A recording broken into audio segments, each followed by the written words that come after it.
This week I received a magazine from the Smithsonian Institute announcing various courses and lectures that they're sponsoring, and one really caught my attention. It's called The Rise of the Synagogue in Jewish Life. How did the Smithsonian know that that is the topic of the Torah portion of this week? The Torah portion of Terumah has those immortal words, V'asuli mikdash v'shachanti b'socham, and you shall make for me a sanctuary, and I shall dwell amongst them. It is from this sanctuary that we got the temple, and from the temple, after its destruction, we built synagogues all across the world for God's glory and for mankind's glory as well. It's an interesting aspect of the ancient synagogues that made them a bit different from today. The ancient synagogues were very big and very glorious. The Talmud tells us that there was a synagogue in Alexandria that could accommodate 600,000 people. The synagogue was so large that they needed people with flags to announce to the audience when they should be answering Amen.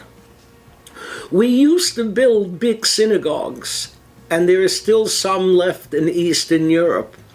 But in our day and age here in America, the big synagogue seems to be crumbling. We hear more and more of partnership minyanim and egalitarian minyanim and independent minyanim and hashkama minyanim.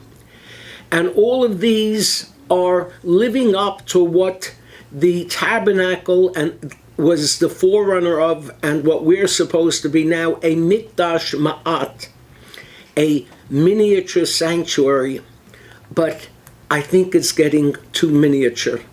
Let me give you an example. I came across an ad last year of a home that was for sale in Fort Lauderdale, Florida. It was going for $7.5 million, and it had 12 bedrooms, 13 and a half bathrooms. The house features a high-tech home theater, fully equipped gym, saltwater pool, billiards room, a basketball court, your own private elevator. But listen to this. The home was built by an observant Israeli real estate developer, and because of that, the house has 3 kosher kitchens. But what really makes it unique is the fact that the mansion includes its own synagogue. No more schlepping to shul. You can daven in your pajamas. You don't need a chassan. You don't need a rabbi. You don't need a board of directors. You are the master of the house of worship. When you come to think of it, this is not so unique. Look right here in Baltimore. You look in the Arab book, there are 40, 50 synagogues within a mile or two of each other. Many of them taking place in the basements of homes for 10, 20, 30 people, whatever. Is that really what the synagogue was meant to be? The Parshah, who had quite a synagogue in the Ukraine, tells us that the purpose of the synagogue was not just to be a place for God, but a place for people to gather. It's in large synagogues in Baltimore that people gather in support of Israel Bonds and the Associated and Friends of IDF.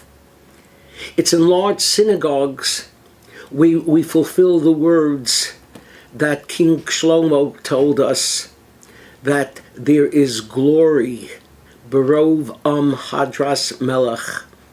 The glory of the king is within the multitudes. Or, as I would say to you as the rabbi of Beth Tefillah, here in our synagogue, the more the merrier. Have a good Shabbos.